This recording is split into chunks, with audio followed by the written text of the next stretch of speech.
Hello, and welcome to the official first episode of the Canon Podcast. I'm your host, Chris. Just real quickly before we get started, I just want to preface that this podcast is going to be following a sort of series structure. So this first series, we're going to be going over, you can probably tell by the title of the episode, but we're going to be going over the late-term American Civil War, primarily the rivalry between General Lee and General Grant.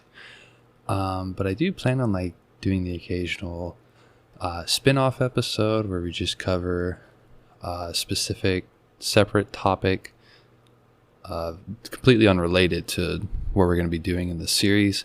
I'm hoping to hopefully at some point have guests on for those episodes. I'm not sure who yet. Honestly, I'm just a average Joe, so it'll probably just be buddies of mine, but we'll do our best to make it interesting for you folks. Secondly, I just want to say thank you for clicking on this and coming to check this out, and just giving me and my podcast a shot. I hope you enjoy it and you decide to stick around. I've been dreaming of doing this for a long time. I'm a huge fan of history, and I knew that if I was going to be making a podcast, which I have wanted to, like I said, for a while now, it would be a history podcast.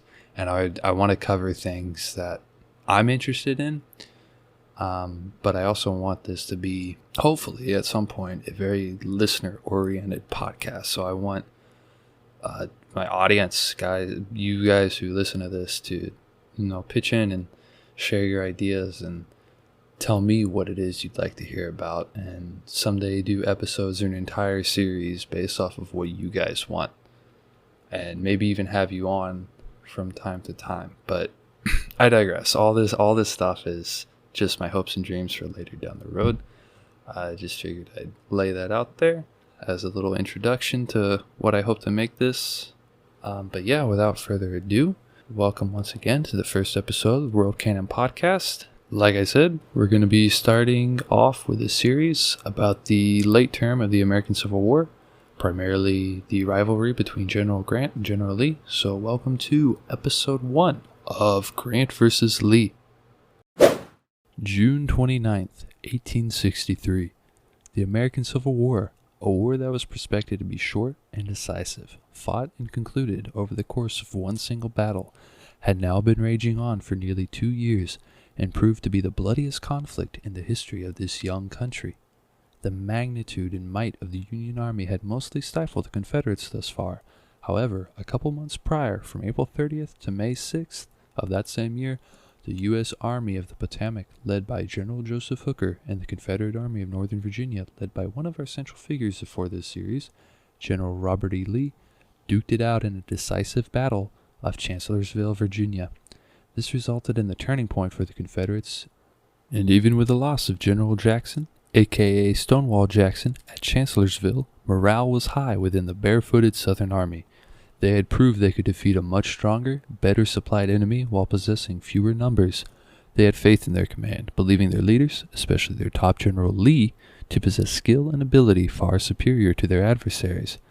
Now, for the first time, they were no longer forced to remain on the defensive, and for many, that meant they could now bring their glorious cause of freedom from what they believed to be oppression of their lives and rights into fruition by piercing into the heartland of the Union in hopes of forcing them to sue for peace, allowing the Confederates to keep their independence. As the Army of Northern Virginia marched through the pass cut into the hills of southern Pennsylvania, General Lee sat upon his horse Traveler, which he purchased in 1857, as all horses in the Confederate Army were personally owned by their riders. He looked east at the small town that lay before his army of 70,000, a town that no one had ever paid much attention to, but after the events he suspected to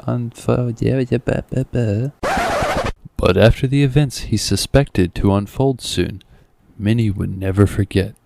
Scout reports were confused at best, but the general census was Federal troops were nearby and likely already in and around the town, led by a new foe Lee had never faced, General Meade of the United States Potomac Army.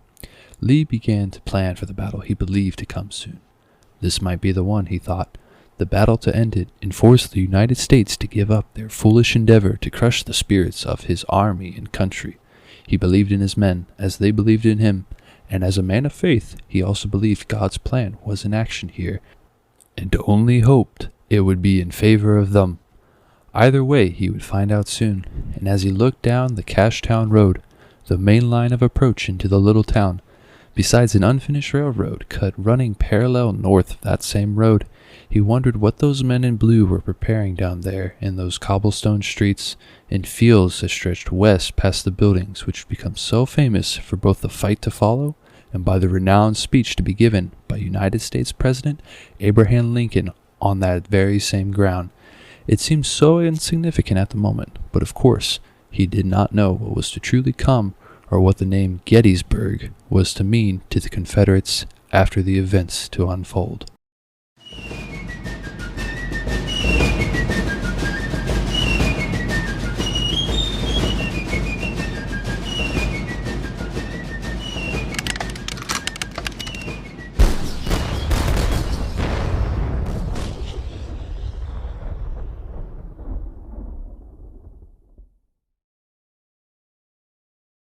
Now I know this series is called Grant vs. Lee, and for anyone not already aware, Grant was not involved in the Battle of Gettysburg.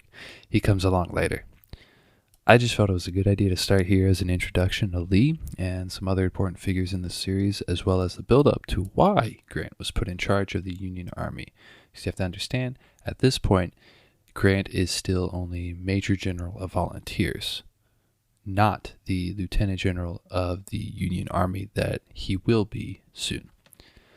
Now, anyone who has any knowledge at all about fighting or who's watched Revenge of the Sith know that having the high ground gives you a huge advantage. It's over, Anakin! I have the high ground! And as a graduate of West Point, that's right, the very same West Point in New York, a heavily Union state, Robert E. Lee also understood this. That's why, on the afternoon of June 30th, 1863, one day later, he put his eyes on a large hill on the south border of Gettysburg. It was called Cemetery Hill, and unbeknownst to him, a man named John Buford Jr., who was a cavalry brigadier general for the Union Army, was already lodged in town with his 1st Division. He realized he was heavily outnumbered and also understood the importance of having the high ground. Obviously, being much closer to Cemetery Hill, Buford's men reached the hill first and dismounted in order to set up a strong defense.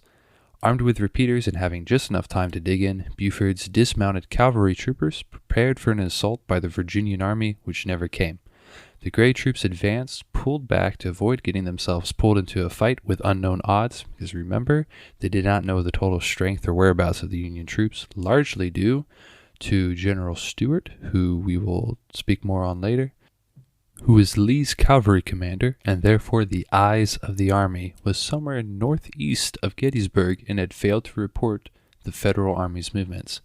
Soon afterward, Union reinforcements, led by Major General John F. Reynolds, was able to move in to support Buford. Now, Reynolds took over position on Cemetery Hill. On the next day, July 1st, Buford moved his troops along with some cannons to the northwest of Gettysburg on Cashtown Road near a Lutheran seminary that is still there today and is very famous due to the battle. You can actually go and visit it and stand on the cupola on the rooftop where Buford himself stood to basically get a lay of the land and just figure out where to place his troops. At approximately 9 a.m. on July 1st, he had positioned his cannons on either side of Cashtown Road, with his troopers supporting about 1,000 yards on either flank. At the same time, the Army of Northern Virginia was preparing its assault. Now, for the sake of avoiding confusion, I'll try to keep the amount of names to a minimum. I know sometimes listening to these sorts of things, especially if you, like me, listen to it while at work or driving, running errands, doing stuff at home, it can be especially hard to keep up with so many names and details. But just a few to note that I would recommend keeping track of are Buford, Reynolds, Meade, Doubleday, Howard, Heth, Ewell, Early, Longstreet, Chamberlain, and of course Lee and Grant, who will come in the next episode. Now, I know that still sounds a lot, and I'll try not to mention anybody unless they're genuinely super crucial to whatever topic we're on or the event we're talking about. I want to make this like easy as possible to follow along while still being educational, maybe teach you something you never knew, and just make it fun. Now, where were we? Oh yes, also I mentioned earlier Stuart, who doesn't do anything in Gettysburg except leave Lee and his men blind to Union movements by failing to report to Lee. Now, before coming to Gettysburg, Lee sent one of his generals by the name of Ewell, who I just mentioned in that list of names, 38 miles north to a town called Harrisburg. Ewell's objective was to drive out any Union force in Harrisburg and or move south to support Lee. At around 9 a.m., Lee sent one of his generals by the name of Heth, another general by the name of Heth, to begin the Confederates' participation in the Battle of Gettysburg. He was to hold Cashtown Road in case of any Union advancement until the rest of the Confederate army was in position, because at this point they were still coming through the passes into the Gettysburg territory. So not all 70,000 men were out of the hills yet. They were still coming through. Like General Longstreet, another Confederate general, and his division were still miles behind Heth and his troops. However, Heth sent half of his division too far forward inadvertently and literally accidentally started fighting. At this point, General Howard of the United States Army had taken position at Cemetery Hill, and Reynolds was able to move up and support Buford, along with his subordinate, Abner Doubleday. Remember that name. Mention that in the list. He's important. This allowed the Union troops to lengthen their defensive line all the way from Mummasburg Road in the north to Hagerstown Road in the south, in a slightly outward arcing line that spanned more than a mile. Tough to imagine. I know you got to look at maps of this thing, unless you're really imaginative and good at using your brain, unlike me. Just to cover my butt from any Gettysburg buffs out there, because I know when covering anything Civil War related, there's 1,000 old men on the internet who come to love screaming at you about all the things you got wrong. This is just a very brief overview of the battle. So I'm skipping over tons of details. I'm just trying to cover the very important stuff right now, because we're only going to be covering Gettysburg for one episode, and this is just an introduction to Lee, the main character of our series, or one of our main characters, apart from Grant. The fighting that ensued was brutal. The Union troops put up a stern defense against a brazen enemy in their well-coordinated assaults. I guess not that well-coordinated if they held up against them. They held off many charges and jabs into their lines by the Southern soldiers, bolstered by their rebel yells. After a couple hours of fighting, however, tragedy struck the Union Army. The renowned and admired General Reynolds, who I mentioned earlier, was struck from his horse while running along his line of soldiers, shouting orders and encouragements. He was a general who would be up there with his men. His subordinate, Doubleday, found himself suddenly thrust into position of command of Reynolds' entire division and proceeded to uphold the best defense he could muster. It's important to note at this time that Howard had moved his men north of Gettysburg to defend it against the advance of Ewell's corps that hadn't met any opposition in Harrisburg, so had come to support Lee. Remember, he was sent to Harrisburg to flush out any Union troops there. There was nobody there, so now he came down to help Lee. We've now entered the afternoon of the first day of Gettysburg, but first I want to give a little bit of backstory about our main character here, Robert E. Lee. Like I mentioned earlier, he graduated West Point Military Academy in the class of 1829, so this guy knew his stuff. He was smart. He was educated. He had studied the curriculum developed by Napoleon Bonaparte on troop command, like just military tactics, all that sort of stuff. So this guy knew what he was doing. And he had already had years and years of experience, unlike Meade, in combat command, both in the Mexican-American War, where he was at the Battle of Chapultepec, and, of course, over the earlier years of the American Civil War. So this guy knew what he was doing when it came to soldiering and commanding. And to make everyone uncomfortable, I'm also going to bring up slavery. Probably the reason why there's not a lot of Civil War podcasts on Spotify. When it comes to Lee, there's quite a bit of discrepancy over whether or not he actually owned any slaves, at least during the Civil War. There are records of him inheriting slaves when his mother, father, and father-in-law died, so let's just get it out of the way. Even if the guy never purchased slaves personally or used them on his plantations, he did have them and possibly rent them out while he was running around fighting wars. I don't want to make this series about slavery. I primarily want to only focus on Lee and Grant and the battles they had up to the end of the war, but I feel like I must at least mention it. There's a lot of people out there who argue that the war was all about states' rights, not slavery, and some who say it was only about slavery. Take it from me. I'm a Southern man who does not have a degree in anything history, but I like reading books. It was about states' rights, sure, but the main right being to own slaves. Slavery. It was about slavery. A few other things, but mainly slavery. Around 3-ish p.m., Lee sends his troops in for the major assault on the town, and they take it. I'm talking wreck house. By the end of the day, Gettysburg is under Confederate control, and Union troops have been pushed back to Cemetery Hill, Cemetery Ridge, which faces west, which I haven't mentioned yet, and Culp's Hill. Honestly, look up a map to get an idea. There's a lot of moving around. Things do not look too good for the boys in blue, though. Now, the next day, on July 2nd, 1863, new, very important name here. I think I mentioned him once already. General Longstreet, who also served in the Mexican-American War. A lot of generals here. I should preface, a lot of the older ones during the Civil War served in the Mexican-American War. A lot of them were put into the commanding positions they were, especially in the early years of the war, because of their prior experience, like General Lee and General Longstreet. General Longstreet was actually a close confidant to Lee. He was kind of like the second in command of Lee's army, which was the Army of Northern Virginia. And funny enough, he was also known as Robert E. Lee's Warhorse, which was a very homoerotic name, if you ask me. Now, he comes in from the south along Emmitsburg Road because Lee felt like being sneaky and trying to outflank the Federals and get a win. So, once again, picture a little map in your head and put all the U.S. troops in the middle and then surround them completely on three sides from the south, west, and north. And there you go. That's the situation. Not great. So what do?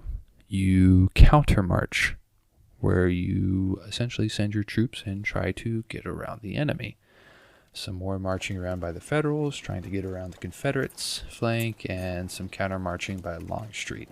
So a whole bunch of countermarching around that day, everybody trying to sneak past each other, and it not really working out. So what ends up happening is their lines just get longer and thinner. Finally, 4 p.m.-ish, fighting starts. Longstreet's corps attacks on the far left flank of the U.S. Army on mostly flat ground, except for the far left flank of the far left flank, so on the very bippity bottom end in a place called Devil's Den. This is where things get extra feisty. Devil's Den is situated against a hill called Little Round Top, the smaller of the two round tops. Sounds kind of like my wife. I'm kidding. I love her. And if she ever listens to this, I don't want her to hate me, so I take that back. This is where possibly the hardest fighting of the Battle of Gettysburg occurs, in my opinion. Wave after wave of Confederate troops come hooting and hollering at the Federal lines. Men are dropping like flies. People are dying everywhere on both sides. Bullets are whizzing by everywhere, smacking into people's skulls. There's hand-to-hand combat everywhere. Guys stabbing with bayonets and using muskets like clubs. I mean, just imagine, like, you're behind a tree with your buddy Jedediah or something everyone back then was named, or like Amish people today, and you turn around and he has a big hole through his head because Bubba from Tennessee, who's missing teeth and had no shoes, shot him, and now he's right on top of you, and you're both duking it out with your bayonets. It's intense, man. Can't even imagine. Well, actually, I can. I'm imagining it now, but just still wild. And then it's quiet.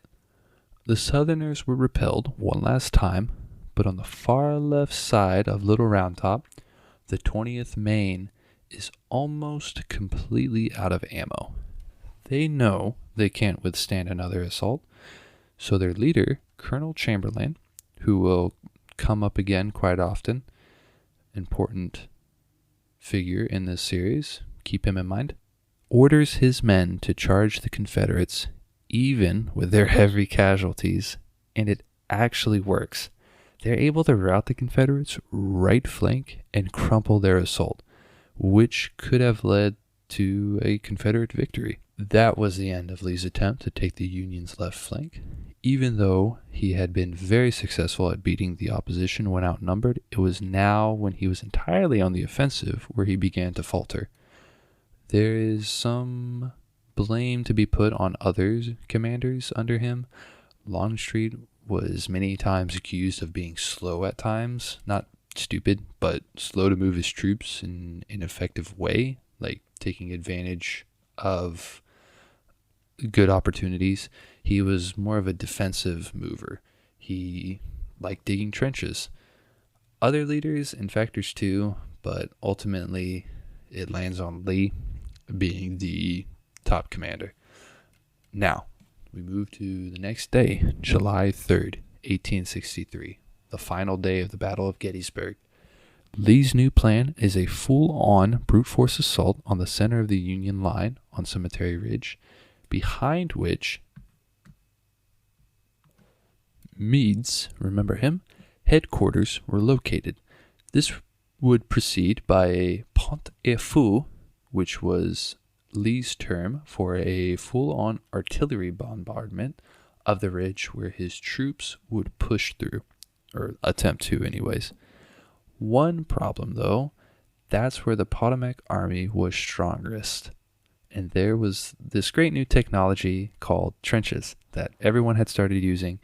And if you've heard anything of World War I bombardment of well-dug-in, heavily defended trench positions followed by an infantry charge across wide open ground, uphill nonetheless, it does not turn out well. The Potomac Army had the high ground. It's over, Anakin! I have the high ground! Why was the veteran commander and West Point graduate telling his men to commit a virtual suicide charge? Maybe he'd snapped. 2 years of hard fighting, and remember, they're so close to ending it.